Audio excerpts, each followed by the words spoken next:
gentle marketers. Welcome to season number 7 and episode 51 of the Gentle Business Revolution podcast, the show where we talk about marketing your business by disrupting the current marketing paradigm and changing it to a gentler approach, one that's based on empathy and kindness.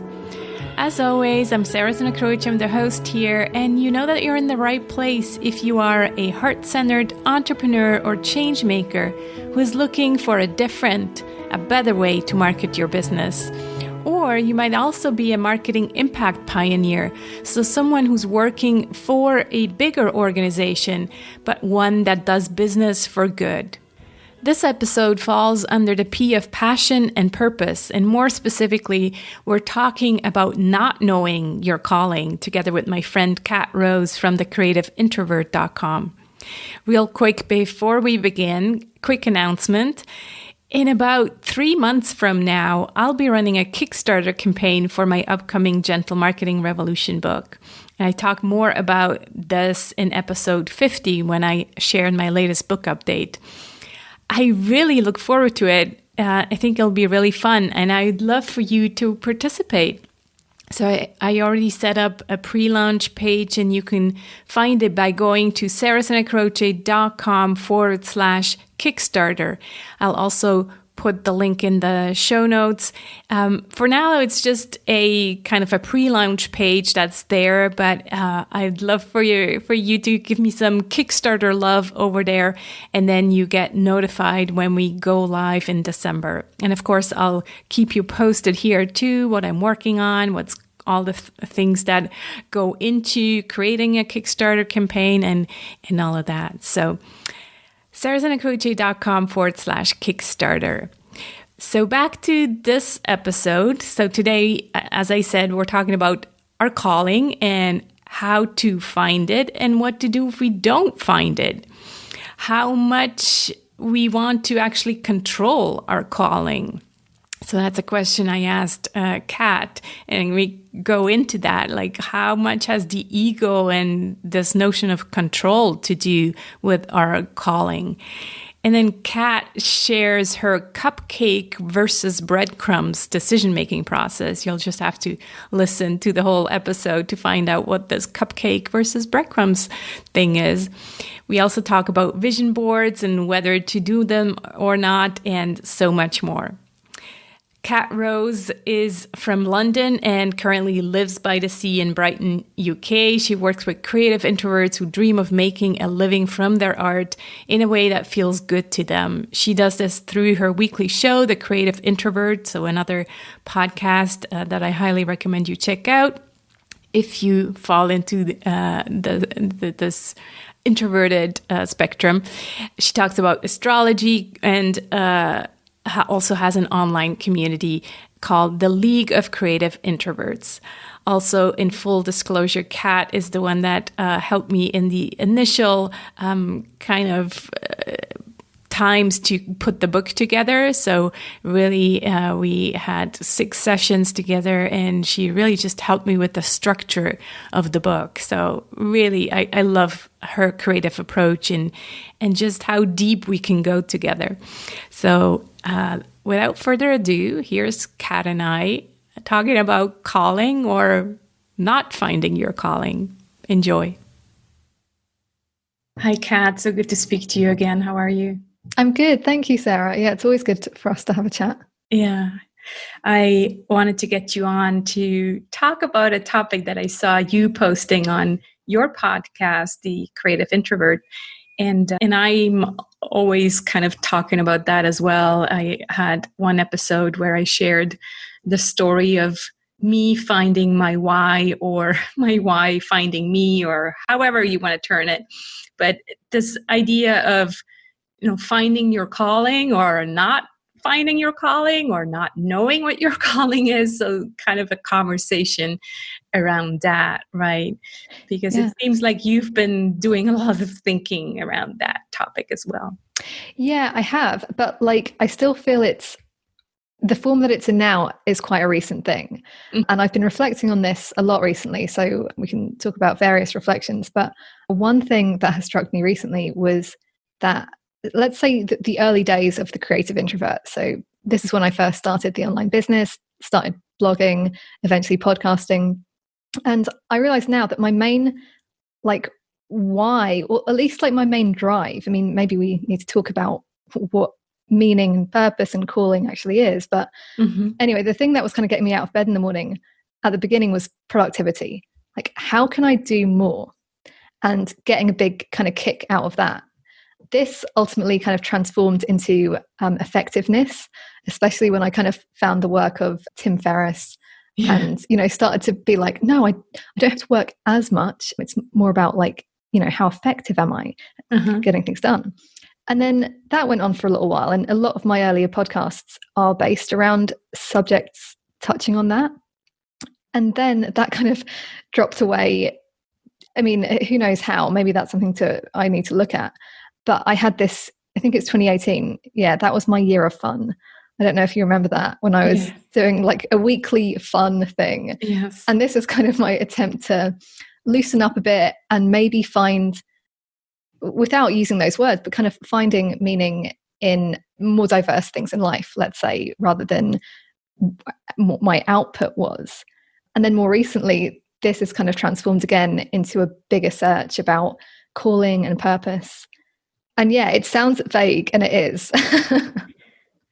It's interesting because it feels like we kind of were on a similar path, trying to outsmart our way into, our calling, and kind of like fitting the calling to ourselves rather than just kind of following the natural or organic path. And I remember when I first read Simon Sinek's book, Start with the Why, I saw this why as another thing on my to-do list, another thing that I had to check off. And it's like, oh, everybody's talking about this why. I guess I need to kind of figure it out mentally. It was always my mind who had to figure things out, how to now fit into this form of, what was expected of me as a good business owner or as a heart-centered business owner. So, oh, you have to have a why. All right, let me figure this out.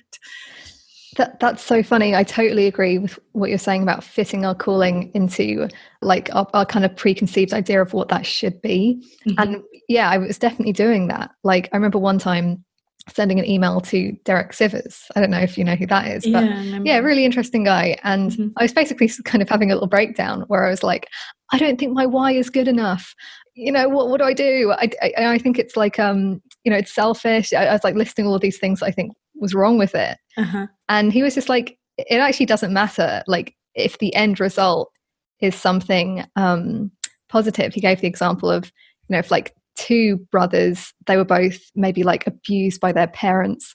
One of them goes off and, starts a charity because of that. And one of them goes off and like kills a bunch of people because of that. Their why is the same, but their actual, what they do in the world is very different. So that did get me thinking a lot more. Yeah. So maybe let's define the calling or the why, or maybe you can also call it destiny and all these terms. So for you, what does that mean? Your calling or your why? Yeah. So at the moment, it definitely feels like something that is a felt thing. So, because what it actually looks like is obviously going to be quite different for everyone. And the way I'm kind of thinking about it more is this idea of a path that you're, in a way, like, this is probably going to rub some people up the wrong way, but that you're predestined to walk on. And I don't think that path, just because it's predestined, has to be as specific as like, you're destined to build a very big pink house. Like, I don't know where that came from. Yeah, that's quite good. But, I don't think it has to be as specific as that. But there are certain themes. And I do think that my work with astrology has kind of opened me up to these ideas a lot more. But let's say that there are certain like life themes that you kind of, that are maybe unavoidable for you. And when you go against them, that's when we start to get those hints that, something's wrong here. I need to course correct. And this is why I think it feels so difficult when we're in those moments, because we're asking questions like, you know, why am I doing this? What's the purpose? What's the meaning of it all? Because it's out there, but we're not aligned with it. But how do we, I don't know, fit those puzzle pieces together? Yeah, I recently rewatched it, Our American Beauty. Mm-hmm. And this is just like a ridiculous example, but of like somebody basically having a midlife crisis. Yeah. And I mean, it's weird because it just made me reflect on like the different ways that somebody might find meaning in their life. And it's really, really, really varied. But I do think it's quite a common experience for people to get to that point of like, something isn't working here. Something is very broken. I think so. And in a way, it's almost like we have to go that path in order to, actually, no, let me say that again. Maybe for some people, they know immediately and they just follow that from a very early age. They know what their calling is and they just follow that path. For other people, I think we actually need to have these experiences of, you know, breakdowns and then breakthroughs in order to, course correct and say, okay, well, I tried that path. That just didn't work. Let me, you know, now really go deep within and listen. And now I can maybe understand which path is for me. So I really liked Elizabeth Gilbert, who was talking about that, where she explained it with this example of jackhammers and hummingbirds. So the jackhammers, they know from very early on and they just go deeper and deeper and deeper, where the hummingbird is kind of like going from flower to flower to flower and taking little information from one place to the next in order to finally see the big picture and go, oh, that's what I was always supposed to do, meant to do, and getting that big aha, you know, much later on, maybe. Does that resonate with you? Oh, it really does. And yeah, something I kind of skipped. And it's, I'm just kind of thinking about, like, I always think about Liz Gilbert when it comes to the dark night of the soul, like reading Eat, Pray, Love. And she kind of it describes the like archetypal dark night of the soul at the beginning. And in a way, it's sort of like reassuring to know that that's just what some of us have to experience. And I think it was the thing that I was avoiding and probably still am. I had assumed, I told myself the story all my life. I draw things, like that's my jam, like that's what I do. And you know, I draw things as a hobby now, but it's not really what I'm doing in the world. It doesn't currently feel like that's actually what I'm here for. It's just a very, very enjoyable thing. So when I had to start, you told yourself the story of that's my calling. Yeah. And then there's the cognitive dissonance of realizing I'm not even doing that. That's not what I'm known for. Like, it's maybe some people have seen me draw a few things, but it's not like this big thing. It doesn't feel like that. Right. Whereas other things that I've been doing, even though there isn't such an easy, nice narrative to them, they feel a lot closer to whatever this path is for me. So like you were saying at the beginning about, you know, not fitting our calling into our own assumption about it, that was something that maybe I've been seeing much more recently myself, and asking those questions like, well, if I can't tell my calling what it is, how can it tell me that? Like, how can I be receptive to that? Mm-hmm. Yeah, I think it was also Liz who was saying, you know, just follow your curiosity. And it feels to me, watching from the outside, that that's what you've been doing with astrology. So what would you say about astrology? Do you feel like you found your calling, or is that just for now, curiosity that you're following? Yeah, I feel like I'd be very presumptive. Like, I would be jinxing it if I said that was it. But it's interesting, you know, I could look at a couple of things in my chart and be like, oh, actually astrology seems to be, it could be in my chart even. Right. That's interesting. But yes, there are a bunch of other things, other possibilities. All I know is, that idea of like following my curiosity, that has been so helpful. Now, I talk a lot about curiosity as something that helps us in moments of fear. How can we remain kind of curious in those moments and maybe see them through? But it's the same with this. It's like, I guess we are facing some kind of fear. which is, what the hell am I doing with my life? It's staring into the unknown. Yeah. That's real challenging for us. We don't know what the story is going to look like, but following those little breadcrumbs that interest us, that's been really helpful for me, and not easy.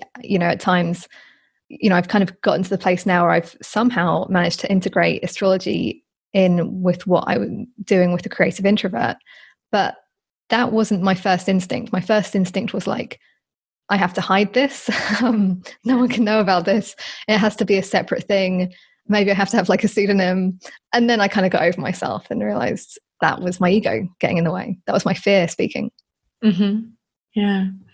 In a way, that makes me also think of how our idea of calling, or maybe it's also the definition of success, how that can be influenced by others. So by our parents, our upbringing, and then by society at large as well. So you thinking maybe this astrology thing, I should better hide it.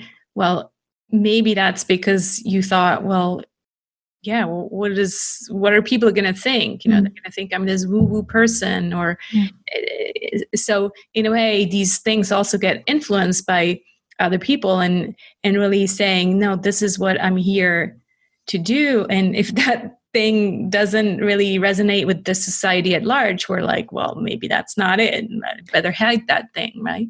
Yeah, I think that's one of the biggest challenges people face. And I can think back to some of my own stories that I was told. Like, let's say the drawing thing, that was encouraged, but not that much. There was still the story of, that's going to be difficult to make a living in, and things like that. And, maybe if I hadn't been told that, there would have been a different story. And maybe my calling would have shaped more to that. Mm-hmm. Other things like my mum being like, oh, why didn't any of you become doctors? You're all like creatives. And, we kind of ignore these things, but they're still there. They still linger as what we think, like you said, society deems acceptable. And certainly, like talking about creativity, introversion, I could get away with. Astrology was like a whole other step. Right. So that's challenging. Yeah. Also, in a way, these 3 months of coronavirus and confinement, the word control definitely is a big word, I think, that we kind of had to grapple with, because there was literally no more control over anything, never mind talking about controlling your calling. Yeah. So kind of learning to live with this uncertainty and releasing the grip, that's really what these 3 months were about, I think, for many of us. And I'm thinking, if that happened when I was on my journey to find my why, so like 3 years ago, I think that would have really helped me, actually, because it's almost like the world gave us a pause to reflect upon these things, and there was just literally nowhere was there control to be exerted anymore, and so it really gave us that permission to let go of control and just to trust that we will be on our path to find our calling or our why. Yeah, in a way, as much as I love my control, it's been such a blessing to have that, and not just to kind of undo some of those patterns, but also to create this sense of relief. Like, I didn't realize how much pressure I was kind of putting on myself to have a plan and manifest that, right? That's something that I guess a lot of my earlier content and even more recent stuff has been geared towards, which is, have a vision and then take the steps to make it happen, have a plan. And realizing, partly because of what happened with COVID, but also in my own experience of traveling in 2019, just realizing that you can have all these plans and they're nice. They, like, for somebody like me, an INTJ, that makes me feel quite at ease. And then when it all kind of falls apart, there's definitely a lot of challenge in that. But on the other side of that is a sense of relief, like, oh, the pressure's off. I don't have to follow this plan to a T. there might be something else here. And maybe, like you said, I can just kind of trust that I will be directed, maybe, in a way. Yeah. Yeah, it's such a somewhat difficult thing to talk about, because on one hand we have these businesses that we want to run and want to succeed, and so there's a lot of doing involved and planning. Right now, as you know, I'm planning this Kickstarter campaign, and there is a lot of planning involved. And so on one hand I'm like, okay, I'm planning these things, but at the same time I'm trying to say, okay, I trust that the right thing will happen and the right people will see it. And so it's a fine line between letting go and yet showing up and actually, implementing. I'm not so much, in favor of the just like manifesting and law of attraction and just sit back and everything will come to me if I repeat it often enough. So in a way, there's somewhere a middle ground where it's both and I find like it's such almost a contradiction, because we're all meditating and trying to live in the present, and at the same time we're continuously planning 6 months, 1 year plans, financial plans, and so all this planning, and yet then we have to meditate even more to be able to focus on the present. It's a lot to try to do, and it's you just kind of want to throw your hands up in the air at some point. But yeah, I really liked what you're saying about it being both, and what does that look like? And something that also came to mind when you're speaking is this sense of humility and the idea of staying open, which, yeah, I mean, that humility piece is like, I'm not 100% responsible for every good thing that ever happened in my business. Actually, there are a lot of other factors that I couldn't control that have really helped me. And that, takes some humility to kind of think like that. Whereas in the past, when I personally was into the law of attraction, and it was just kind of thinking, I got that because I thought good thoughts, which is just not my way of thinking right now. But yeah, and that thing of like having a plan but staying open.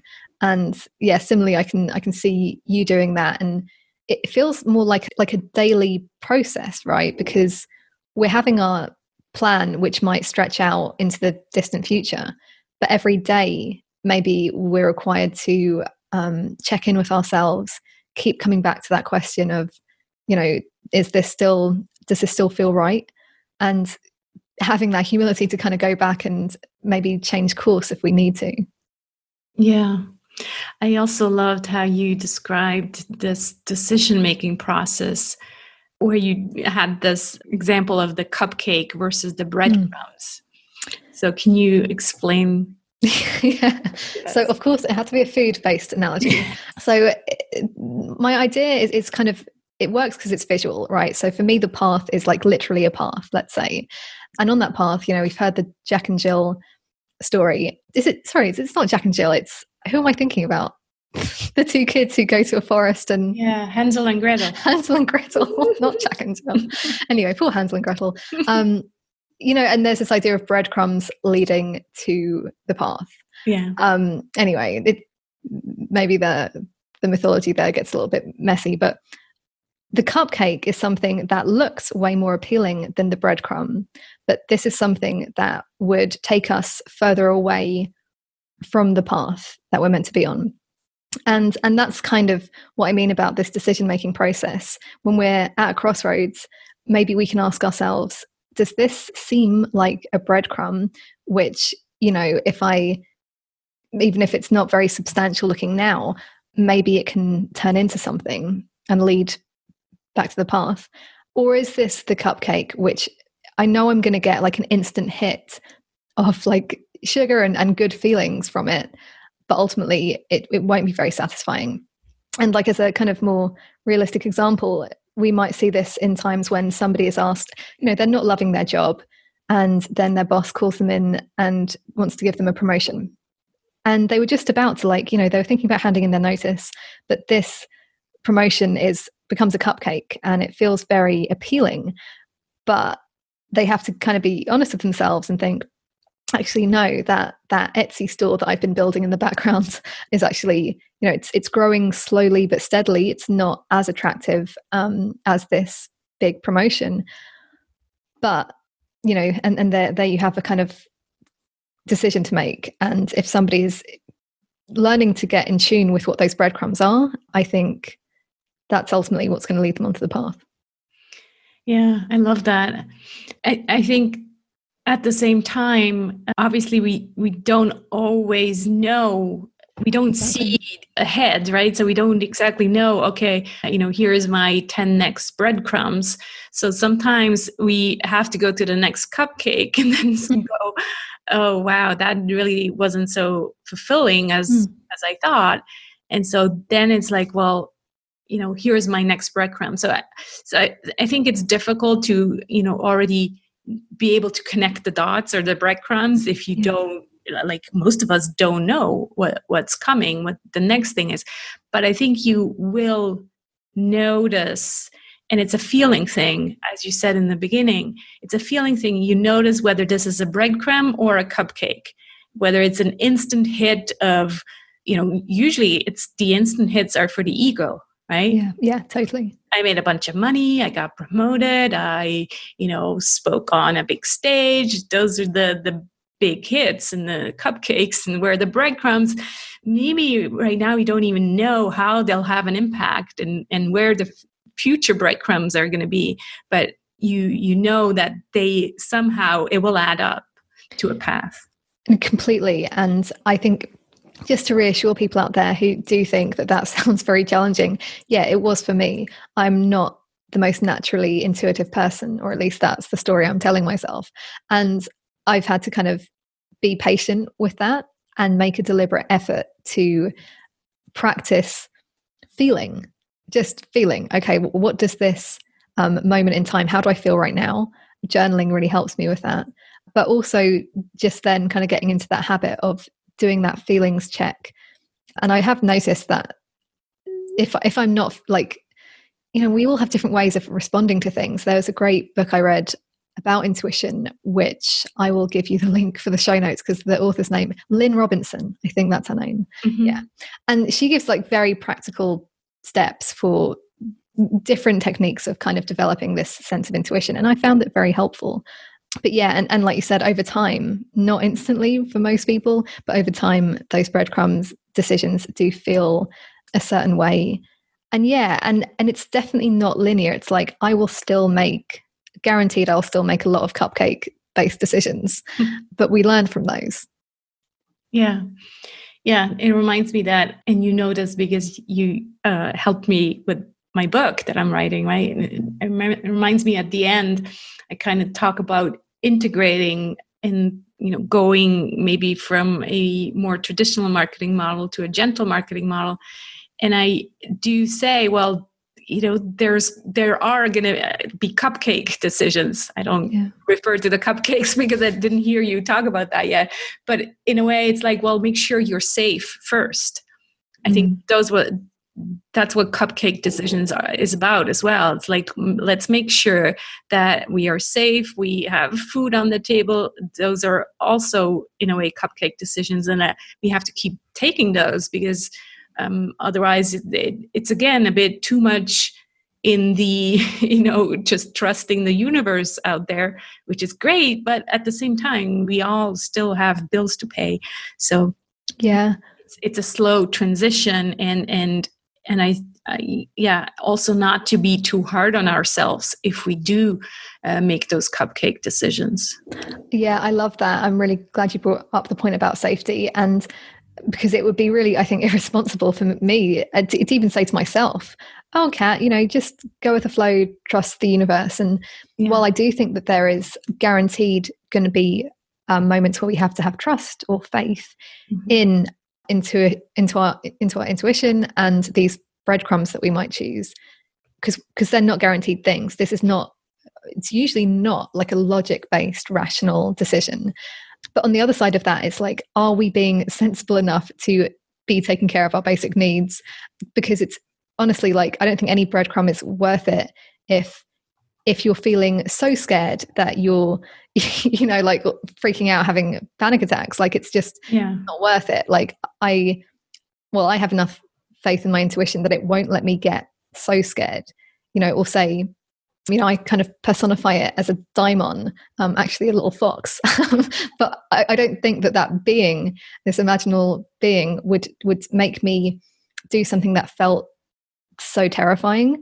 It's still, even if it was, ultimately the thing that I end up doing, it would be like, okay, that's too scary for you right now. Take the cupcake now and you'll still get back to your path. But that's where you're at, and that's good. Yeah. So again, we have, I think, a decent amount of wiggle room with all of this. Just because we chose a cupcake once doesn't mean we won't get back onto the path. Yeah, that's so good. So in a way, you're saying your intuition will also tell you what's safe and what's not safe. Yeah, for sure. I mean, I think the example I gave in that podcast about the calling was, or maybe it's about the daimon. Socrates described his daimon, or you could think about it as his intuition or inner voice. And it wouldn't tell him what to do. It would just tell him what not to do. So in a way, it was like quite the opposite. It wasn't telling him to take these like scary leaps. I mean, some of the decisions I'm sure were quite scary. I'm pretty sure it told him not to run away when people were going to kill him. So it kind of ended up getting him killed. But anyway, it is interesting to think that, it doesn't guarantee that we're going to end up having to do things that don't feel like we can get some sense of safety in them. There is a safe way of doing these things. I'm sure of it. Yeah, it's reassuring, because I think sometimes this word intuition already has this connotation of, oh, that's just a bunch of woo-woo, and that's gonna take the not pragmatic decisions. But what you're saying is like, no, your intuition will also make sure that you're first of all safe, and then from there, yes, it will help you find your path, but always making sure that first of all you're safe and your bills are paid. So I think that's very reassuring, and hopefully gets people to listen more to their inner voice, or what do you call it, daemon? Yeah. It's, I guess that's an old Greek word for it, but different cultures have had this idea of a being that is guiding us actually back to our path, right? Back to whatever we were here to do. And this is like I guess a mythological idea, but it just still feels very practical, honestly, in my INTJ brain. Like for me, it's a lot easier to think of a being than to think of this abstract scientific idea. Yeah. So it's interesting. I'm sure that has something to do with personality types, and like you said, you're a INFTJ. No. Yeah, INTJ. INTJ, where for me, the INFJ, the intuition is kind of almost built into my wiring. And so I don't have this mental block towards, what the heck is intuition anyways. So it's really interesting to hear that it helps you kind of picture that in a being form, rather than just think it's this vague thing that I need to trust. So. Yeah, I'd be interested in asking your audience about that. Like, because I feel like I do need visuals to make sense of things, but I feel like that, like you said, is more of a T thing than an F thing. Maybe. So, interesting. As we send our listeners off on their own path, to find their calling, or let their calling find them, what kind of advice or wisdom would you send them with? Yeah, I mean, I don't want to be just going over the same thing again, because I tell people to do this a lot, but I do think having a writing practice of some kind is really helpful with this. So for me, different people have different ways of doing this, but Jess Lively is somebody who's shared a lot about this in the past, and was the first person who introduced me to this idea of writing to the inner voice. And this could be like you're asking a question, one of those decisions, one of those potential breadcrumb or cupcake decisions. You actually write it out and kind of pay attention to yourself to see what bubbles up in that moment. And sometimes those questions don't get answers straight away. I have many occasions where I'm just like, yep, I'm getting nothing. This is not my day. But that answer, that question like lingers somewhere and the answer does come. So that has been helpful. Classics like having some kind of contemplative meditation practice. And again, that's going to look different for different types of people, but it could be something to explore if you haven't explored it. And again, remaining curious to what you're getting called to. And I really like that word calling, because it does feel like something is beckoning us and we don't necessarily have to justify it. I think that was one of my problems, was having to justify every decision. Like, why would I do astrology? And instead of just going with it. Yeah. That's interesting. I wonder where that comes from, this need to justify. I guess it's also the influence of the outside. It's like, like, please explain why you're doing this. It's like, well, I don't know. It's just, that's where my curiosity took me. Yeah, right. Interesting. Well, this has been amazing. Thank you so much for taking the time. I'll make sure to link to those 2 episodes that we mentioned. So the calling and forgot the name again already. Damon. Yep. Please do share also your main website and the name of your podcast. Yeah, thank you. So that's thecreativeintrovert.com. Same name as the podcast, The Creative Introvert. And yeah, you can find it where all good podcasts are made. Always fun to hang out with you. Thanks so much for this conversation, Kat. Thank you so much, Sarah. I hope you enjoyed this episode. You can find out more about Kat and her work at thecreativeintrovert.com. Check out her podcast under the same name, and check out all the links at the show notes, sarahsanacroce.com/GBR51.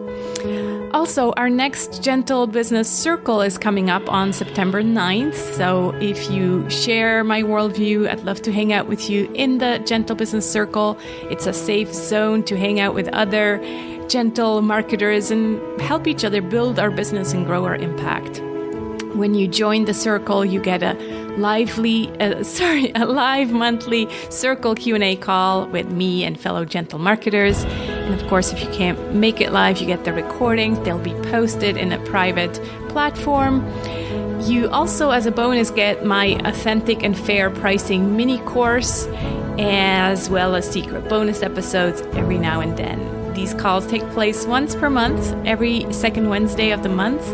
And the next one is coming up on Wednesday, September 9th.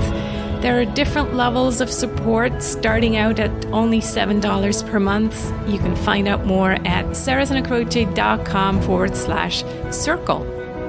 Next week, I'm back with another great episode about the new kind of leaders and what's required of them to bring forward the change we also desperately are longing for. So tune back in next week. Talk to you then. Take care.